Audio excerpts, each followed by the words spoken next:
Hey, thanks, guys. Definitely excited to be here. Definitely excited to talk about one of my favorite topics, something that I've really dug into over our career, pricing. I think pricing is one of the most important topics around selling farm products. It's often misunderstood. We've definitely learned a lot to share some of our hacks and secrets that we sort of developed over 8 years of doing this. So, a little bit about me. Back in 2012, I was finishing up my time as an officer in the Marine Corps. During sniper training, I got hit by a tick that had Lyme and started to suffer a bunch of health issues, chronic inflammation, a lot of problems, and started around that time, 2007, hearing about paleo and the power of real food to kind of help us. And I started feeling a whole lot better just after 2 weeks of reducing inflammation in my body and eating healthy. From that experience, pretty much decided that I was all in. This is what I wanted to do. I wanted to make a change. I wanted to eat healthier. So I started to go into the store and really buying these free range and cage free and pasture raised products. Um, did that for about a year. I was all about it, living at the beach with my wife in Newport Beach and having a normal life now as a CPA after the military. But I got pretty disenchanted when I learned that free range chickens typically don't even go outside. Pasture raised was a term that had sort of been hijacked by corporate America. Organic could be factory farmed. And I was pretty bummed about the industry as a whole. And so at that time, myself and my family was joking around about getting some chickens for my in-laws' backyard. This was back in 2012. And my brother-in-law, Rob, sort of disappeared from the room, came back about 5 minutes later, and he said, "Hey, guys, I ordered 50 chicks. They're going to be here in 2 weeks." And instantly sort of said, "What are you talking about? Are you crazy? We have no idea what we're doing," but picked up a copy of Pasture Poultry Profits. And so some of the stuff that I talk about today is actually coming from Pasture Poultry Profits and really thinking about this. It is a great lifestyle. I love being out there with my family and my kids, but at the end of the day, it's a business. And so pricing really does circle back to making sure this is a business. And there's nothing regenerative or sustainable about a company that's sort of losing money year over year, putting yourself in a deep debt. And so my goal with this is to keep everybody in this space. I love this space and I want more people to be successful. So financial regenerative agriculture is just as important as regenerative ag in the soil. Just a picture of me and my family. So like I said, sort of up and left really good paying corporate jobs in Newport Beach to move onto this little 2-acre farm out in Temecula, California. That's where we've sort of set our roots down for farming out here. We run one of the largest pasture poultry productions in the world. We do about 10,000 birds a week right now. We wholesale to chefs and restaurants and butcher shops and corporate cafeteria. Well, we did do corporate cafeterias before they all shut down. We would sell to the Ubers and Googles and Snapchats of the world, and we do a lot of direct to consumer online as well. So we actually founded two companies. So back in 2012, we started with Primal Pastures. It's important to sort of note the goal with Primal Pastures has always been this very high-end premium direct-to-consumer, only certified organic, only soy-free meats. And so we've done chicken, lamb, beef, pork. We've even done wild caught seafood. We've done some like value add products like biodynamic coffee, but everything is very, very ultimate premium, high price, with a goal to serve the best food possible to the people in Southern California. That was awesome. And we love doing that business. We still have that business. It's a successful business. But around 2015, I personally started to get bummed that the products that we were producing were not something that we could have afforded kind of growing up. I didn't grow up with a lot of money. These products were so expensive. And I felt so strong about this regenerative agriculture movement and pasture poultry and nutrient density that my brothers and I basically said, man, we have to do something about the price on this because it's just not affordable or accessible for so many people. And so in 2015, we started Pasturebird as really a mission to scale pasture raised poultry into a national company, a national brand, and really bring it up to the volume where it becomes a lot more affordable and accessible. And so when we talk about the goals of those two companies, are very, very different.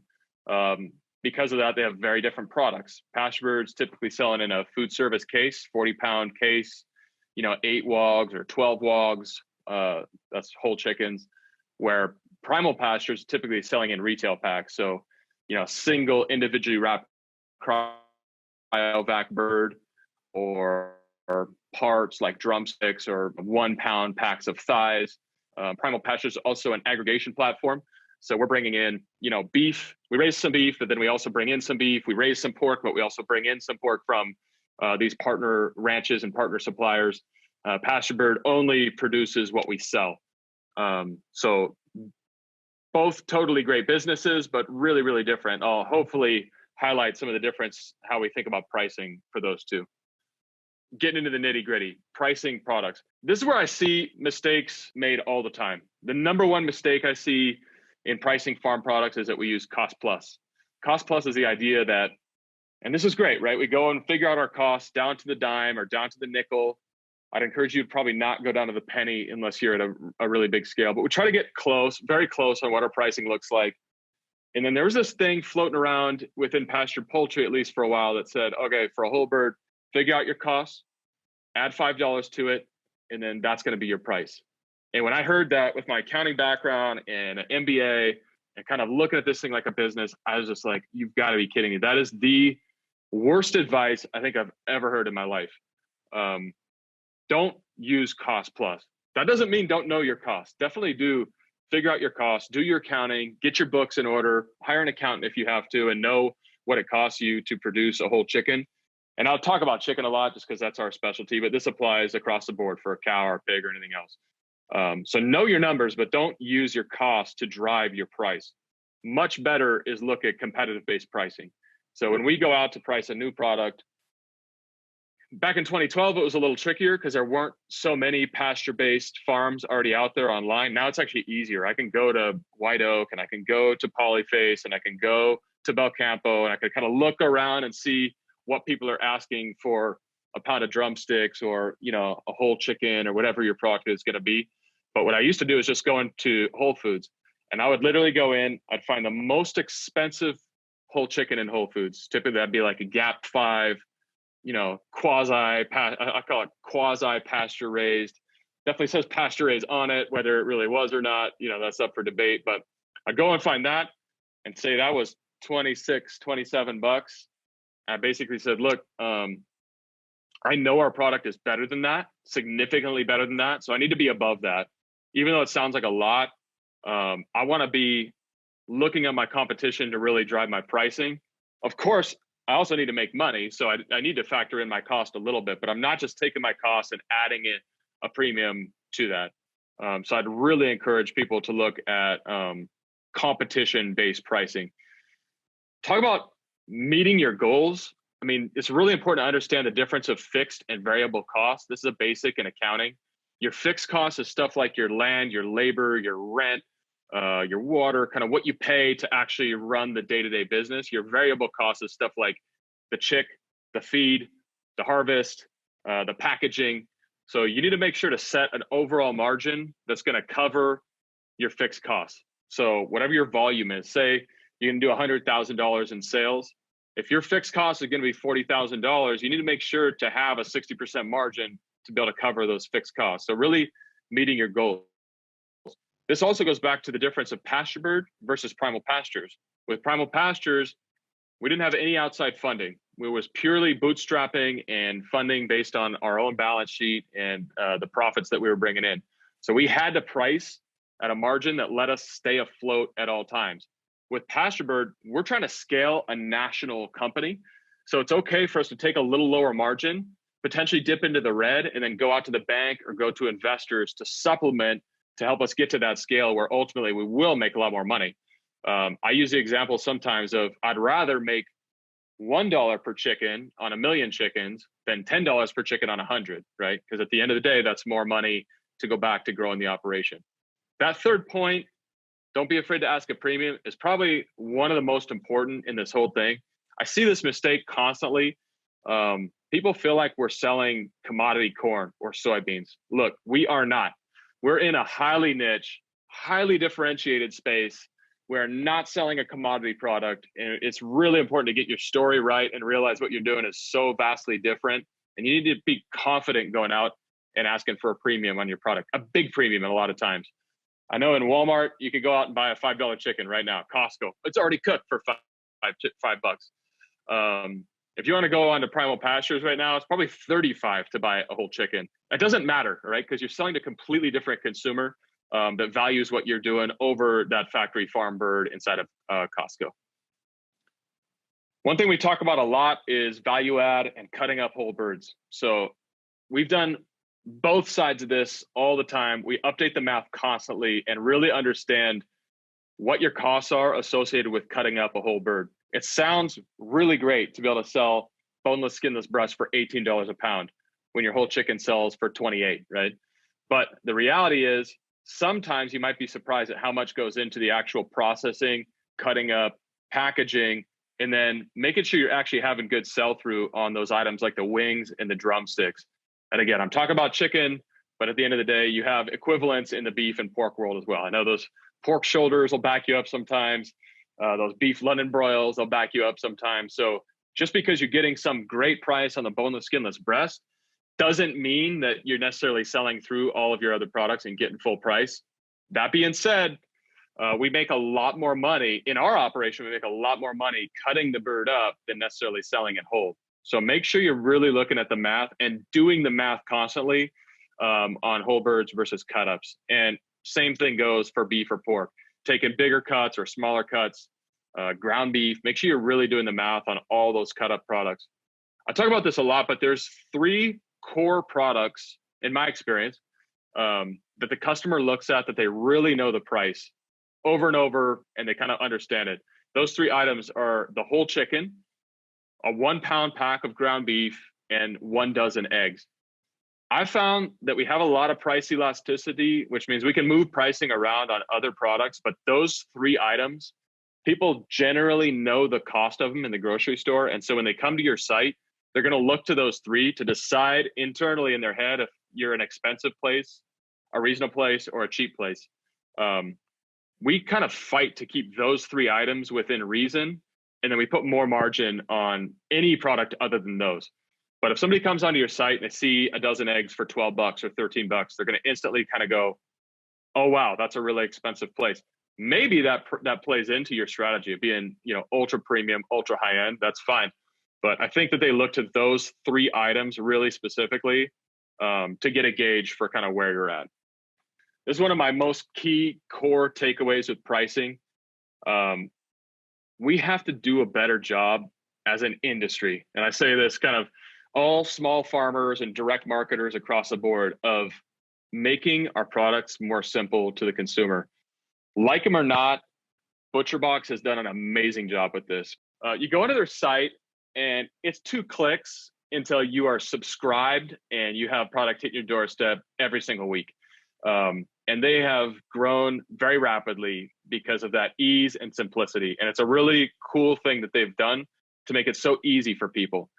We started out with Primal Pastures, really focused on a la carte ordering individual cuts. So you could come on and order a 1 pound, approximately, we use buckets, but 1 pound or so, skirt steak. And then you could go buy a half a pound or so of, chicken livers, and you can buy 1 pound of ground beef. And we would go individually pack that and ship it and the whole thing. The more we go through this business, though, the more we understand the consumer doesn't even really want all those options. It's frankly overwhelming for them.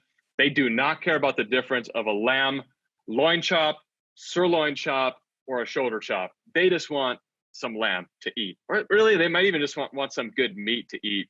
And they might just want to support you as a local farm, even more than all that stuff. So keeping it simple for them is huge. One way we do that is kind of on bundles. Bundles are one of the great sort of hidden hacks of this space, the direct-to-consumer space. If you're not doing them, you should be. Just a couple examples of this. We use something called a farmer stash with Primal Pastures. So basically it's $100, $200, $300, or $400 box. They can use it on a subscription or a one-time order. We determine 100% of what goes into that box. So it can be beef, lamb, chicken, or pork. And we get to decide what goes in there. So it helps us A, manage inventory, but B, it gives the customer a quick one click, and then it's at your doorstep kind of ordering option. Simplicity is huge. Another big mistake that I see a lot is pricing by weight. I've seen it over and over. I've seen it for 4 or 5 years. I think it's a big mistake. In my experience, we've sold, I don't even know how many, 100,000 orders or something like that in the last 8 years. And not once have I seen somebody come back and say, hey, this wasn't the exact weight, that you promised or something like that. We do it by buckets. So for whole chicken, for example, we'll do like a 3 to 4 pound whole bird is X price. A 4 to 5 pound whole bird is X price, a little bit higher. A 2 to 3 pound is X price, a little bit lower. That instead of, selling it at $4 a pound and it's 2.85 pounds, and now I got to go manually enter in exactly how much that was. In my experience, the customer would rather have the ease and simplicity, know exactly what they're getting. And if they get a few birds that are 3.2 when they ordered a 3 to 4, I don't think that they'll complain. In my experience, they won't. And if they do, then send them a few 3.8s the next time. It's just not that big of a deal. That idea of just eliminating the guesswork, like people don't like not knowing what they're going to get. Flat rates is how we built the whole business. This kind of goes back to production and how that factors into price. So I'm a production guy. I'm on the farm, well, less now than I used to be, but I used to be on the farm every single day doing chores. I know how hard it is to decrease costs based on production, either in efficiency of labor or bringing feed down or feed conversion going up. It's a very difficult and challenging thing to lower the cost of the cost of production on your whole chicken by $1. It is so much easier to go in and add $1 to your price. So make sure you're doing that. Do a lot of testing. In the online world, it's awesome because I can raise and lower my prices without anybody really even knowing. So we do this all the time. We'll bump up drumsticks by $2. We'll drop down thighs by $1. We'll see how that affects demand. It's a concept called elasticity. It's how much the demand changes based on the change in the price. In my experience, these markets are very elastic right now. Elastic means you can move price and people don't really have a huge reaction to it, especially if you stay away from that whole bird, the dozen eggs, or the 1 pound of ground beef. I found that you can bump stuff up, down, around, kind of however you want to do it and test things out. Make sure you understand if you got a bunch of pent up demand and you can bump up your cost of a pack of drumsticks by $1 or $2, and it doesn't really affect the demand too much, it's something to really think about. This is sort of what we're talking about with, fewer products. The idea of bundling is huge. I know there's 27 different cuts when we cut up a whole cow. Does that mean I should have 27 cuts offered on my website though? Maybe not. So when you look at bundling, putting things together, not worrying so much about the difference of a New York versus a ribeye versus a filet. People want to buy an awesome pasture-raised steak from you, and they want your story. They don't necessarily care if it's, what cut all the time. So think about trying to reduce your SKUs. Collaboration, aggregation, these are both huge. Don't even have time to go into a ton of it, but we like to do, collaboration with the local salt company that we're getting ready to kick off. We promote them, they promote us. We put it together in this cool bundle. We're doing an offer on Pasturebird.com right now with Reload Rub, which is really cool. Awesome paleo spice company. So you buy 4 of our chickens, you get a Reload Rub added into it. It's great PR for them, great for us. We went on their podcast, kind of like did the whole thing.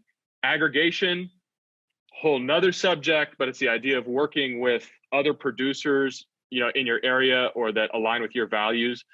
I might be the best at producing pasture-raised chicken, and I think we are one of the best pasture-raised chicken producers in the country, but I'm not one of the best at beef.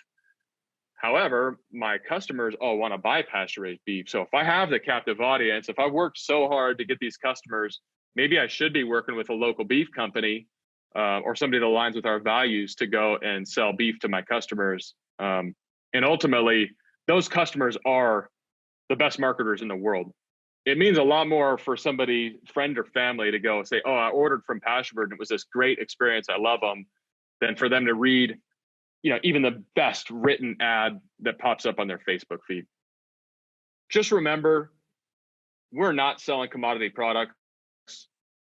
Focus on value-added products. In a lot of ways, this just reminds me of a bone broth that we rolled out. Nobody else has an organic, pasture-raised, soy-free bone broth out there anywhere in the world with my story. And I got to make sure I price my products that way. You can always move the price down, right? That's very easy, but trying to increase your price is tough. So make sure you kind of open up strong and make sure you're competing where nobody else is. For example, the bone broth. This is a picture from our Instagram. It's one of our customers, making this amazing, looks like a chicken foot sticking out of there. So it's kind of got a cool vibe to it, but customers really do become your best marketers. So you want to kind of incubate that and support it as much as possible.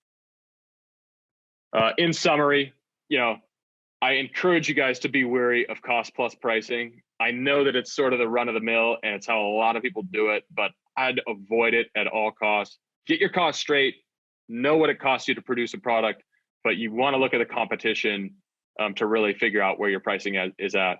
And then kind of last but not least, focus on those bundles, lower your SKUs, keep it really simple and easy for customers to order. I love kind of the idea that they can come on and order within a few clicks and have product delivered, and even better, subscribe. So in a few clicks, they're just getting a box delivered to their house all the time. Yeah, so if you want to learn more about what we're up to at Primal or at Pasturebird or at APA, I'm also on the board of APA, which is the American Pasture Poultry Producers Association. You can check us out anywhere on social, primalpastures.com, pasturebird.com, apppa.org. Also check out the new getrealchicken.com website. That's an APA-based project where we're looking to connect buyers and connect directly with farms. So you can check out getrealchicken.com too. Got a lot of cool videos on there and stuff. Hope to connect soon. And I hope kind of some of these tricks and hacks keep you guys as successful as possible for 2020 and beyond. Thanks for your time.